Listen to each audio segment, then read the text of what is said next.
Hello everyone. आज है 6 जुलाई 2025। तो आज की हमारी जो द हिंदू की न्यूज़ रहेंगी, केरल में निपाह वायरस ने फिर से आतंक फैला दिया है, उसके बारे में देखेंगे। उसके बाद वर्ल्ड बैंक की एक रिपोर्ट आई है, गिनी इंडेक्स रिपोर्ट। उसमें भारत का स्थान क्या रहा और भारत की क्या स्थिति है, उसको हम देखेंगे। इसके बाद भारत का जो महाराष्ट्र स्टेट है, उसमें हिंदी भाषा को लेकर काफ़ी विवाद छिड़ा हुआ है और ये विवाद के कारण क्या है, इसको हम डिटेल में देखेंगे। तो हमारी सबसे पहले न्यूज़ है, Kerala to launch serological survey amid Nipah outbreak. मतलब कि निपाह वायरस को कंट्रोल करने के लिए, उसका जो भी समाधान निकालने के लिए केरल ने लॉन्च किया है सीरोलॉजिकल सर्वे। चर्चा में क्यों है? केरल में जो निपाह वायरस है उसने काफ़ी अपना प्रकोप फैला रखा है। ये वायरस ऐसा है कि इसके बहुत कम चांसेस होते हैं बचने के। अगर ये वायरस फैलना शुरू हो जाए तो उसमें मृत्यु होना तय होता है। स्वास्थ्य विभाग ने सीरोलॉजिकल सर्वेक्षण शुरू करने की योजना बनाई है। ये सर्वेक्षण निपाह वायरस के प्रसार उसको फैलने के लिए या उसके जो भी संभावित मध्यवर्ती मेज़बानों को समझने के लिए काफ़ी महत्वपूर्ण है। मतलब कि जिन लोगों में ये वायरस फैल रहा है उनके बारे में हमें पता चलेगा इस सर्वे के अकॉर्डिंग। उसके बाद Indian council of medical research और national institute of virology Pune के सहयोग से ये जो सर्वे शुरू किया जाएगा। सबसे पहले जहाँ पर ज़्यादा जोखिम होता है ऐसे क्षेत्रों में शुरू होगा। मानव और पशु आबादी में निपाह वायरस के प्रति एंटीबॉडी की मौजूदगी का पता लगाया जाएगा। मतलब कि मनुष्य में और पशुओं में किन किन में एंटीबॉडी है। उसके बाद एक नवीन स्यूडो वायरस जिसको न्यूट्रलाइजेशन टेस्ट, ये टेस्ट किया जाएगा PVNT, ये शॉर्ट फॉर्म है टेस्ट की, जो कि सुरक्षित रूप से वायरस के सेल बाइंडिंग, प्रवेश की गतिशीलता, मतलब कि वायरस के बारे में पूरी स्टडी होगी कि वायरस कैसे फैल रहा है या फिर क्या चल रहा है किसी की बॉडी में। ये जो सर्वे होगा उन क्षेत्रों में सबसे पहले केंद्रित होगा जहां पर निपाह वायरस के मामले अभी तक सामने आए हैं, जैसे कि केरल का जो कोझिकोड है, मलप्पुरम जिला है। ऐसा इसका उद्देश्य के वायरस के स्पिल ओवर तंत्र और मानव से मानव संचरण के पैटर्न को समझना है। मतलब कि मनुष्य से मनुष्य तक ये वायरस कैसे फैलता है, इसकी समझ होगी, ताकि जो भी भविष्य में प्रकोप आने वाले हैं उसको रोकने के लिए या कंट्रोल करने के लिए नई पॉलिसीज, रणनीतियाँ बनाई जा सकें। ये जो कदम है केरल के मजबूत स्वास्थ्य तंत्र का एक हिस्सा है, क्योंकि केरल में काफ़ी केसेस देखे जा चुके हैं निपाह वायरस के। इससे पहले भी निपाह वायरस केरल में अपनी मौजूदगी बना चुका था। अगर हम इसकी उत्पत्ति और पहली पहचान की बात करें, जो निपाह वायरस कब आया था, ये इसकी उत्पत्ति कब हुई थी, इसकी पहचान सबसे पहले मलेशिया के निपाह गांव में, गांव का नाम है निपाह, सुंगई निपाह, वहां पर हुई थी, जिसके नाम पर इसका नाम रखा गया। ये जो बीमारी है, ये जो वायरस है, सूअर जो पालते हैं लोग या सूअरों के बीच जो फैलता है, जिसमें 265 लोग अफेक्ट हुए थे और 105 मौतें हो चुकी थी उनमें।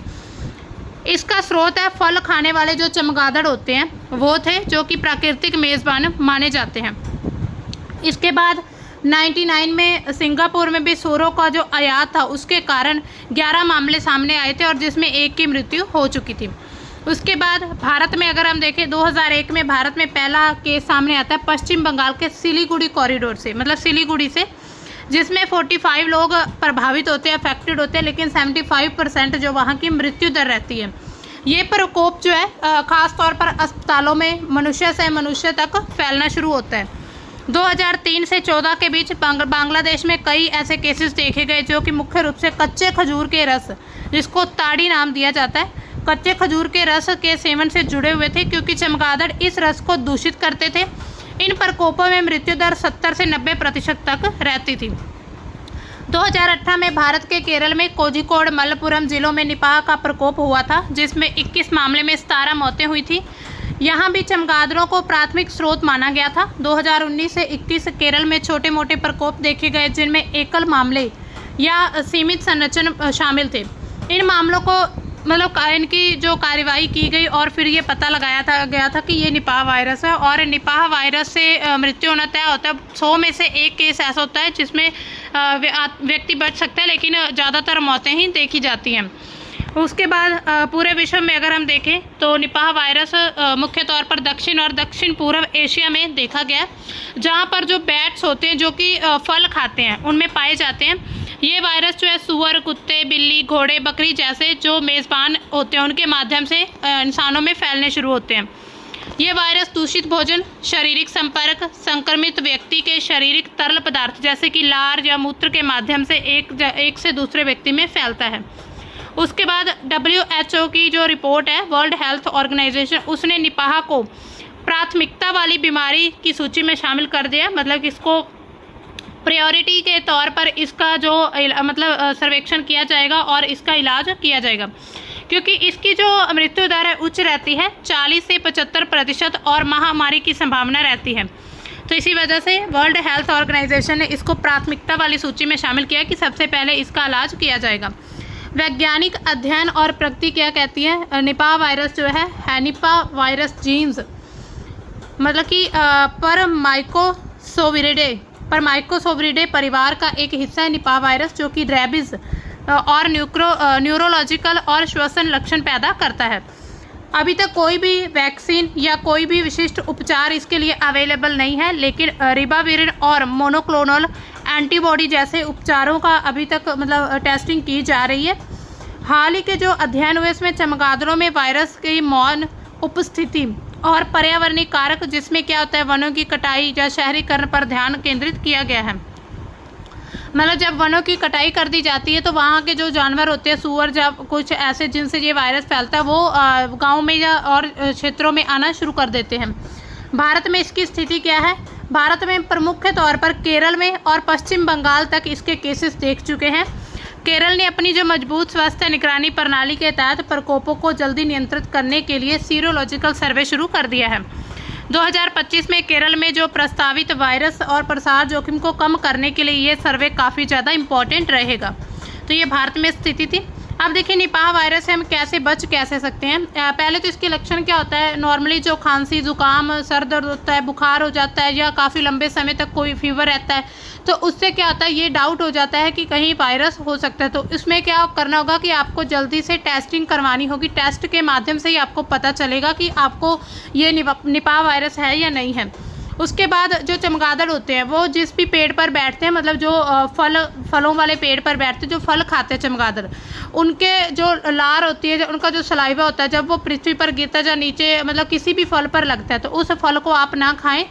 जिससे आपको डाउट हो कि ये फल खाया हुआ है या ये इस पर कुछ लगा हुआ है, ऐसे कुछ जानवरों का कोई भी सलाइवा टाइप कुछ भी, उसको आप यूज़ ना करें, उसको आप फेंक दें। और दूसरी बात ये, अगर किसी व्यक्ति में आपको लगता है कि इसमें वायरस के लक्षण दिखाई देते हैं, तो उससे आप दूरी बनाकर रहें, उससे ज़्यादा आप कांटेक्ट में ना आए। तो ये कुछ प्रिकॉशंस हो सकते हैं। इसके अलावा इससे कैसे बचा जा सकता है? बेहतर हाइजीन और देखभाल से संक्रमण से हम बच सकते हैं। रेगुलर हैंड वॉश करने चाहिए, खाना खाने से पहले बाद में हैंड वॉश जरूर करें। इंसेफेलाइटिस या मोनिजाइटिस से पीड़ित व्यक्ति के ब्लड या लार से संपर्क में ना आए। तो ये भी जो एक छोटे बीमारियां होती हैं, इनके संपर्क में भी आपको नहीं आना है। जहाँ पर चमगादड़ या सूअर रहते हैं वहाँ पर आपको बिल्कुल नहीं जाना है। चमगादड़ के संपर्क में जो भी चीज़ें आती हैं उनको आप ना खाएं, ना ही उनको यूज़ करें। जैसे कच्चे खजूर का उपयोग या रस पीने से परहेज करना चाहिए, क्योंकि ऐसा माना जाता है, ऐसा देखा भी गया है कि जो कच्चा खजूर होता है उसमें ज़्यादातर चमगादड़ होते हैं। लक्षण दिखते ही संक्रमित व्यक्ति को खुद को ही आइसोलेट कर लेना चाहिए। जो संपर्क में आए हों उन्हें भी आइसोलेट करें और उनकी जांच करवानी चाहिए। अगर किसी व्यक्ति में निपाह वायरस के कुछ लक्षण दिखते हैं तो उनको खुद की जांच करवा लेनी चाहिए, टेस्ट करवा लेना चाहिए और खुद को दूसरों से अलग रखना चाहिए, ताकि उसकी वजह से किसी और में ये वायरस ना फैले। इसके बाद अब हम देखते हैं कि India is 4th most equal country says world bank report. World bank की एक रिपोर्ट आई है जिसमें ये बताया गया कि इंडिया 4th जो है समानता वाला देश है। भारत को गिनी इंडेक्स के आधार पर दुनिया का चौथा सबसे समान देश माना गया है। भारत का गिनी इंडेक्स 25.5 है, जो कि इसके स्लोवाक गणराज्य, स्लोवेनिया, बेलारूस के बाद 4th नंबर पर भारत आता है।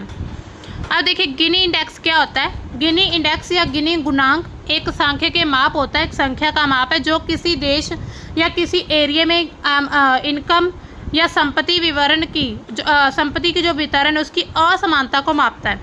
इसे इतालवी संख्याविद कोराडो गिनी ने विकसित किया था। इसको सबसे पहले किसने इसकी खोज की थी? कोराडो गिनी ने।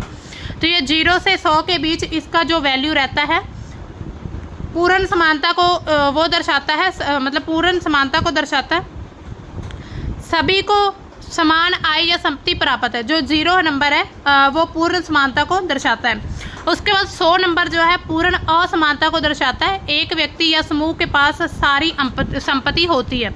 मतलब आप ऐसे समझ सकते हैं, किसी के कंट्री का अगर 0 नंबर आता है तो इट मीन्स कि वहाँ पर जो संपत्ति है या जो इनकम है वो सभी में बराबर बटी हुई है। लेकिन अगर किसी कंट्री का 100 आता है तो इट मीन्स कि पूरी संपत्ति या पूरा जो एक इनकम है वो सभी किसी एक व्यक्ति या एक ग्रुप के पास होती है। तो आप इसको डेमोक्रेटिक जो कंट्रीज होती है उससे भी समझ सकते हैं कि जो लोकतांत्रिक देश होते हैं उनमें क्या होता है कि जो सत्ता होती है वो किसी एक व्यक्ति के हाथ में भी हो सकती है।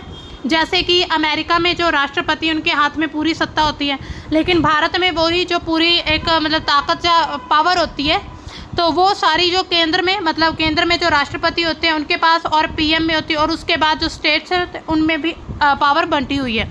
तो इससे आप रिलेट करके समझ सकते हैं कि 0 का मतलब ये होता है कि सभी को समान संपत्ति या आमदन प्राप्त है।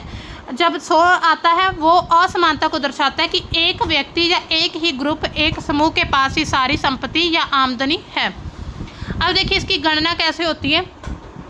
गिनी इंडेक्स लॉरेंज एक वक्र पर आधारित होता है, कर्व पर, जो कि आमदनी या संपत्ति की संचयी हिस्सेदारी को जनसंख्या के हिस्से के साथ ग्राफ में दर्शाता है। ऐसे जो हम देखते हैं स्कूल टाइम में आपने किया होगा, ऐसे ग्राफ बनते हैं ना, इसको बार ग्राफ, छड़ ग्राफ, ऐसे अलग अलग ग्राफ्स होते हैं, तो इनके माध्यम से समझा जाता है। गिनी गुणांक की गणना लॉरेंज वक्र और पूर्ण समानता की रेखा यानी कि 45 डिग्री एक रेखा खींची जाती है, उसके बीच के क्षेत्र को मापकर की जाती है। इसके लिए फॉर्मूला भी लगाया जाता है। ये फॉर्मूला है G = A/A+B।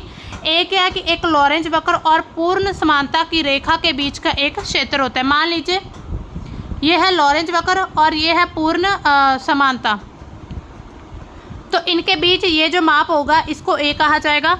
बी क्या होता है कि लॉरेंज वक्र के नीचे का क्षेत्र, जो लॉरेंज वक्र रहेगी उसके नीचे वाला क्षेत्र वो रहेगा। अब देखिए भारत के संदर्भ में भारत का जो गिनी इंडेक्स 25.5% है, जो कि इसे दुनिया का चौथा सबसे समान देश बनाता है। ये जो स्कोर होता है इससे पता चलता है कि भारत में आमदनी असमानता अपेक्षाकृत कम है, मतलब कि असमानता कम है। चीन में 35.7, अमेरिका में 41.8 जैसे देशों की तुलना में भारत में कम है। ये बेहतर वित्तीय समावेशन, सरकारी योजना, गरीबी उन्मूलन प्रयासों का एक परिणाम होता है। मतलब कि यहाँ पर बेहतर वित्तीय के लिए जो पॉलिसीज़ बनाई जाती है, सरकारी योजनाएं, गवर्नमेंट पॉलिसीज़ की जाती है, या गरीबी को ख़त्म करने के लिए क्या क्या प्रयास किए जाते हैं, तो इन सभी का रिजल्ट होता है गिनी इंडेक्स। इसका उपयोग कहाँ होता है? आर्थिक नीतियाँ बनाने के लिए सरकार जो गिनी इंडेक्स का यूज़ कर सकती हैं, सामाजिक कल्याण योजना के लिए, कर नीतियाँ बनाने के लिए, तो उनको मापने के लिए इसका यूज़ किया जाता है। उसके बाद विश्व की तुलना की जा सकती है। विभिन्न देशों में आर्थिक असमानता की तुलना करने में काफ़ी बेनिफिशियल रहता है। सीमाएं क्या रहती हैं इसकी? ये इंडेक्स केवल आय या संपत्ति को ही मापता है, ये जीवन सत्र को नहीं मापता कि किसी व्यक्ति का जीवन का सत्र कैसा है। शिक्षा को नहीं मापता, स्वास्थ्य को भी नहीं, और जो सामाजिक कारक हैं उनको ये बिल्कुल भी नहीं मापता है। तो ये सिर्फ आय या संपत्ति का मेजरमेंट करता है, जिसकी वजह से इससे सिर्फ आय या संपत्ति के बारे में ही जानकारी मिलती है। अब देखिए नेक्स्ट न्यूज़ है कि why Maharashtra debating over Hindi. Hindi में महाराष्ट्र को लेकर, मतलब महाराष्ट्र में हिंदी को लेकर डिबेट क्यों चल रहा है? महाराष्ट्र को हिंदी में लेकर काफ़ी राज्य सरकार में बहस छिड़ी हुई है, जिसमें ये कहा गया था कि राष्ट्रीय शिक्षा नीति 2020 के तहत कक्षा 1 से 5 मतलब कि प्राथमिक एजुकेशन जो है उसमें तीसरी भाषा, थर्ड लैंग्वेज भाषा हिंदी बनाई जाएगी अनिवार्य रूप से, मतलब ज़रूरी होगी, कंपलसरी। इस फैसले ने फिर मराठी असीमता और जो भाषा विविधता को लेकर काफ़ी विवाद खड़ा कर दिया है कि वहाँ के जो लोग हैं, राज्य सरकार है, उनके द्वारा ये फैसला किया गया था, लेकिन अब लोग इसका विरोध कर रहे हैं। सबसे पहले सवाल उठता है मराठी असीमता का। मतलब महाराष्ट्र में जो मराठी भाषा है बहुसंख्यक लोगों में बोली जाती है। संस्कृति वहाँ की राजनीति पहचान का एक हिस्सा है। शिवसेना और जो महाराष्ट्र नवनिर्माण सेना है, ऐसे क्षेत्रीय दलों ने हिंदी को अनिवार्य करने को मराठी भाषा और संस्कृति पर हमला बताया। उन्होंने कहा कि अगर हिंदी भाषा को कंपलसरी कर दिया जाएगा तो जो संस्कृति और मराठी भाषा वो पीछे रह जाएगी। उनका मानना है कि ये कदम मराठी की प्राथमिकता को कमज़ोर कर सकता है। राज ठाकरे ने स्पष्ट कहा है कि हिंदी राष्ट्रभाषा नहीं है बल्कि एक राजभाषा है और इसे महाराष्ट्र में थोपना जो स्वीकार्य नहीं होगा। मतलब कि वहाँ के जो भी लीडर्स रहे हैं, जो नेता हैं, उनके द्वारा ये कहा जा रहा है कि जो हिंदी उसको आप हम पर थोप नहीं सकते। इसके बाद एक सवाल उठता है कि वह शैक्षिक बोझ की चिंता भी बढ़ सकती है। मराठी भाषा के जो एक्सपर्ट्स होते हैं, सलाहकार होते हैं, उन्होंने और जो विपक्षी दल है उन्होंने कहा है कि प्राथमिक स्तर पर तीसरी भाषा की अनिवार्यता छात्रों के मनोवैज्ञानिक विकास, सांस्कृतिक पहचान के लिए हानिकारक हो सकती है। उनका मानना है कि जो छोटे बच्चे पर 3 भाषा थोपना, मराठी, अंग्रेजी, हिंदी का बोझ उनके जो शिक्षा का विकास है उसको प्रभावित कर सकता है। क्योंकि आप सोच सकते हैं 1st से 5th क्लास का बच्चा कितना, मतलब उसको कितनी समझ होती होगी, वो कितना समझ सकता है। तो उस पर 3 भाषाएं वो भी कंपलसरी करके थोप देना, ये उनके साथ अन्याय होगा। मतलब उनका जो शिक्षा का लेवल नहीं बढ़ पाएगा। राजनीतिक रणनीति भी छिड़ी हुई है इसमें। आगामी स्थानीय निकाय चुनाव, जो आगे चुनाव होंगे, उसके जो भी पार्टीज रही हैं, विशेष करके बृहन मुंबई महानगर पालिका चुनाव के संदर्भ में इसमें काफ़ी मामले जो गरमाए गए थे। राज ठाकरे और उद्धव ठाकरे ने हिंदी विरोधी को मराठी मतदाताओं को एकजुट करने की रणनीति के रूप में इस्तेमाल किया है। उन्होंने कहा है कि जो हिंदी विरोधी लोग हैं, उनको हमें एकजुट होकर इस चीज़ का विरोध करना चाहिए। दोनों नेता ने 5 जुलाई 2025 को एक संयुक्त रैली की योजना बनाई थी, जो कि बाद में सरकार के फैसले को रद्द करने के बाद उसको डिले कर दिया गया है। विपक्षी दल जैसे कांग्रेस, एनसीपी, शरद पवार गुट जो है, उसने भी इस मुद्दे पर सरकार की आलोचना की है कि हिंदी थोपना बिल्कुल सही नहीं है। मराठी अस्मिता के खिलाफ इसको माना गया है। ऐतिहासिक संदर्भ क्या रहा है? महाराष्ट्र में हिंदी विरोध का इतिहास काफ़ी पुराना है। मतलब इतिहास जब आज़ाद हुआ था भारत, तब से ही हिंदी का विरोध कई स्टेट्स में देखा जा रहा है। क्योंकि उसके बाद ये कहा गया था कि जो हिंदी भाषा है उसको अनिवार्य कर दिया जाएगा, तो इस पर काफ़ी विवाद छिड़े थे। 1950-60 के दशक में तत्कालीन बॉम्बे स्टेट में हिंदी के खिलाफ आंदोलन चले थे, जो कि मराठी भाषाई राज्य की मांग से जुड़े हुए थे। ये संयुक्त महाराष्ट्र आंदोलन का एक हिस्सा थी। उसके बाद हाल ही के वर्षों में जो केंद्र सरकार ने हिंदी को बढ़ावा देने के लिए काफ़ी अभियान चलाए, कुछ क्षेत्रीय दलों ने हिंदी थोपने की कोशिश के रूप में देखा। उन्होंने कहा कि ये हम पर हिंदी थोपी जा रही है, जिसने क्या इस विवाद को और ज़्यादा गहरा कर दिया। इससे हिंसा और सामाजिक तनाव भी काफ़ी बढ़े हैं। इस मुद्दे ने हिंदी को भी जन्म दिया है, हिंसा को भी जन्म दिया है। कार्यकर्ता रहे हैं, उन्होंने हिंदी पाठ्य पुस्तक को फाड़ने, जलाने जैसे कदम भी उठा दिए हैं। साथ में स्कूलों को भी चेतावनी दी है कि अगर कोई भी हिंदी को अनिवार्य करेगा तो उस स्कूल पर एक्शन लिया जाएगा। कुछ स्थानों पर गैर मराठी भाषियों के साथ मारपीट की गई, ऐसी घटनाएं भी सामने आई थी। इस विवाद में हिंदुत्व का मुद्दा भी साथ में जुड़ गया था। जो हिंदू राष्ट्र का मुद्दा है वो भी इसमें जुड़ गया था। कुछ नेता ने इसे सांप्रदायिक रंग देने की कोशिश भी दी है। उन्होंने कहा कि ये सांप्रदायिक दंगों को हवा दी जा रही थी। नीतीश राणे ने मुस्लिम समुदाय को निशाना बनाया और मराठी बोलने की चुनौती दी थी।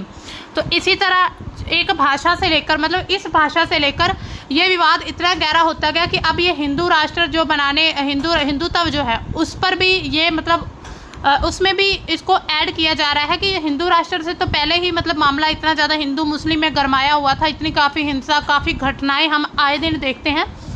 तो उसी तरह अब ऐसा हिंदी भाषा का जो है, वहाँ के जो महाराष्ट्र के जो कुछ ऐसे नेता हैं जिन्होंने डायरेक्ट मुस्लिम समुदाय को भी निशाना बना दिया है।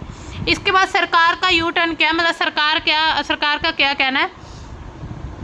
जब इतना ज़्यादा विरोध हुआ, जब राजनीतिक दबाव पड़ा, तो उसके बाद जो मुख्यमंत्री देवेंद्र फडणवीस हैं, उन्होंने 30 जून 2025 को अप्रैल और जून 2025 के सरकारी आदेशों को रद्द कर दिया था। हिंदी को अब अनिवार्य के बजाय एक ऑप्शनल लैंग्वेज बनाया गया है। एक नई समिति बनाई शिक्षाविद नरेंद्र यादव की अध्यक्षता में। 3 महीने में भाषा नीति पर सिफारिशें दी जाएंगी और मराठी की प्राथमिकता को बनाए रखने, छात्रों के हितों को ध्यान में रखेगा। मतलब कि वहाँ पर जो सरकार ने पहले ये अनिवार्य किया था कि 3rd लैंग्वेज हिंदी रहेगी, लेकिन अब इतना ज़्यादा विवाद छिड़ा, इतनी हिंसा देखी गई इतना दबाव पड़ा सरकार पर, तो उसने इसको ऑप्शनल भाषा के रूप में देखा और इसके लिए एक नीति मतलब एक समिति बनाई गई है जिसकी अध्यक्षता नरेंद्र यादव करेंगे। और उन्होंने 3 महीने में भाषा की जो पॉलिसी है, मतलब लैंग्वेज पॉलिसी है, उस पर सिफारिशें देनी होंगी। इससे क्या होगा कि मराठी जो भाषा है उसको प्रेफरेंस दी जाएगी, प्राथमिकता को बनाए रखने, और जो छात्र हैं उनके हितों को ध्यान में रखकर सॉल्यूशंस या पॉलिसीज़ के जो भी पॉलिसीज़ हैं उनमें पॉइंट्स लिखे जाएंगे। ये मतलब जो प्रस्ताव पारित किए जाएगा। तो दोस्तों ये थी हमारी आज की द हिंदू की इम्पोर्टेंट न्यूज़। इसके बाद हम मिलते हैं कल की न्यूज़ के साथ। तब तक के लिए बाय। Thanks for watching.